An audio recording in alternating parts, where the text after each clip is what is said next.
सासू माँ बदल गई। कहानी उस घर की है जहाँ बहू और बेटी को एक माना जाता था, लेकिन फिर अरे शिखा बेटा, तू रसोई में क्यों घुसी रहती है? जा, रोटी मैं बना लूंगी। नहीं नहीं माँ जी, आप बैठिए, बस सारा खाना बन ही गया है। श्वेता को बोल देती हूँ, वो खाना लगा देगी सबका। सॉरी भाभी, मेरे पास वक्त नहीं है। माँ मुझे पैसे देना, पार्लर जाना है। हाँ हाँ चली जाना, भाभी को भी ले जाना। वो भी जाने को बोल रही थी पार्लर, पर पहले ना मदद कर दे उसके खाना लगाने में। देख माँ, वो बहू है, उसे बहू रहने देना, इतना सर पर मत चढ़ा भाभी को। श्वेता, ज्यादा मत बोला कर। बहू और बेटी में कोई फर्क नहीं होता है। जा जाकर काम कर। ननद को माँ का भाभी से इस तरह प्यार करना बिल्कुल अच्छा नहीं लगता। वो बार बार किसी न किसी तरह माँ को भाभी के खिलाफ भड़काती रहती, लेकिन कोई फायदा ना होता। एक रोज, अरे बेटे किशन, जा बहू को कहीं घुमा कर ला, सारा दिन घर में काम करती रहती है। हाँ हाँ माँ, हम लोग जा रहे हैं ना गोवा। अच्छा जी, भाभी ने तो हमें बताया भी नहीं। वैसे तो सारी पंचायत करती है, ये गोवा वाली बात क्यों छुपा गई हमसे? अरे क्योंकि उसे खुद नहीं पता था बहन, मुझे टिकट सस्ती मिल रही थी तो मैंने बुक कर दिया। हाँ शिखा, पैकिंग कर ले, संडे हम जा रहे हैं गोवा। दोपहर में शिखा पैकिंग कर रही थी कि सास आ जाती है। ये क्या बहू, साड़ियाँ? अरे गोवा जा रही है घूमने या फिर शादी में मायके हैं?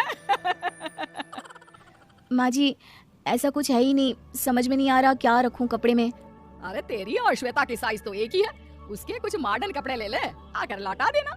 हाँ माँ जी, ये ठीक रहेगा। शिखा श्वेता के पास जाती है और उससे कपड़े मांगती है। ना जी ना, मैं अपने कपड़े ना दूं, वैसे भी फैल जाएंगे मेरे कपड़े, बहुत महंगे वाले हैं। शिखा मुंह लटकाकर कमरे में आ जाती है तो सास कहती है, चल तैयार हो जा, तुझे मैं शॉपिंग करा कर लाती हूँ गोवा की।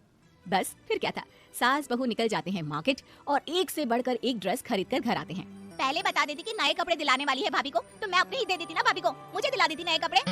देख श्वेता, परिवार का मतलब सबके साथ रहना होता है, ना कि सिर्फ अपना सोचना। वैसे भी तुझे अच्छे संस्कार सीखने चाहिए। और रही बात कपड़ों की, तो शिखा, आज से घर पर भी तू मॉडर्न कपड़े ही पहनेगी, कोई जरूरत नहीं है ये साड़ी वाड़ी लपेटने की। अब क्या था, घर पर श्वेता और शिखा एक जैसे रहते। एक बार पड़ोसन आती है। अरे बेटा, अपनी माँ को तो बुलाना, जरा बात करनी है।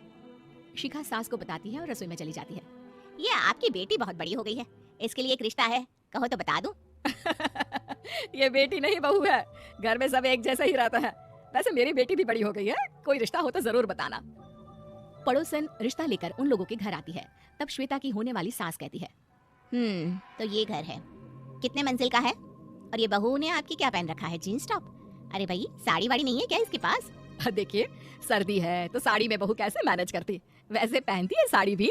देखिए, हम लोग ठहरे पैसे वाले लोग, कोई कमी नहीं है हम लोगों के पास पैसों की, बहुत पैसे हैं, जमीन, नौकर, चाकर, कार, सब कुछ है, लेकिन घर में संस्कारी बहू चाहिए, समझ रही है ना आप?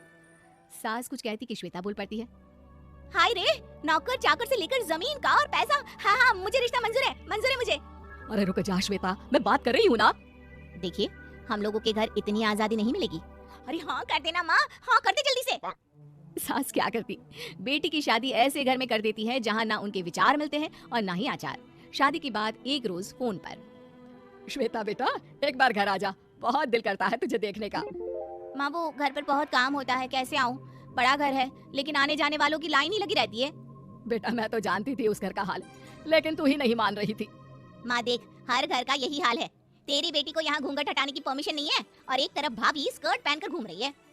बेटा मुझे क्या पता था कि मेरी बेटी को ससुराल के नाम पर पिंजरा मिल जाएगा। अच्छा माँ, फोन रखती हूँ, सास को गर्मा गर्म रोटी खिलानी है। तुम लोगों की तरह नहीं कि एक रोटी बनाओ, एक सब्जी बनाओ, फिर सारा दिन फ्री होकर घूमो।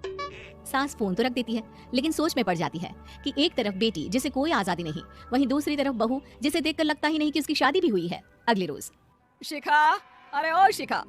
हाँ माँ, क्या हुआ, कुछ चाहिए आपको? मैं जिम जा रही थी। जिम के कपड़ों में बहू को देखकर सास को घूंघट में अपनी बेटी का ख्याल आता है।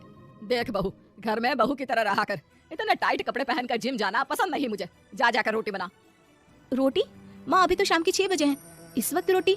आप क्या मेरे खाने पीने पर भी पहरा है? अरे जब मर्जी तब मैं अपने घर में खा भी नहीं सकती क्या?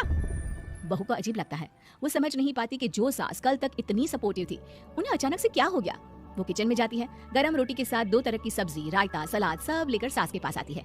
माँ जी, खाना। इतना सारा खाना? राक्षस समझा है क्या मुझे? रोटी मांगी थी मैंने गर्मा गर्म बस। पर माँ जी, रोटी खाती किससे आप? सब्जी तो बनानी थी ना। अरे भूख मर गई मेरी तेरी बहस से। जा जाकर काम कर, अंदर पूरी रसोई साफ कर। बहू अंदर चली जाती है।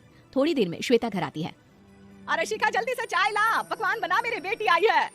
अरे नहीं नहीं माँ, ड्राइवर बाहर खड़ा है। मैं तो घर का कोई सामान खरीदने के बहाने यहाँ आ गई हूँ। मुझे जाना होगा। अरे बेटा, पर कितने दिनों बाद देख रही हूँ तुझे, रहने आ जाना 2-4 दिन के लिए। आ जाऊंगी माँ, जब मेरी सास मरेगी तब। मैं तो रोज मन्नत मानती हूँ कि मेरी सास मर जाए तो अच्छा है। अच्छा चल, जा रही हूँ माँ।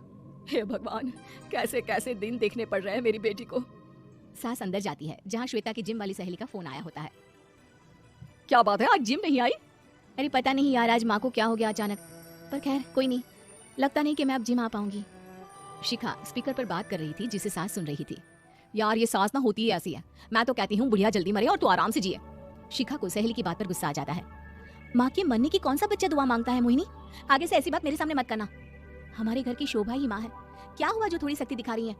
उसमें भी कोई ना कोई उनकी भलाई ही होगी। मैं तो कहती हूँ भगवान मेरे जैसी सास सबको दे, जो सिर्फ माँ की तरह है। सास वाली तो कोई बात ही नहीं है उनमें। सास ये बात सुन रही थी। उनकी आंख में आंसू आ जाते हैं कि क्यों वो बेटे की किस्मत में बहू को भी भागीदार बना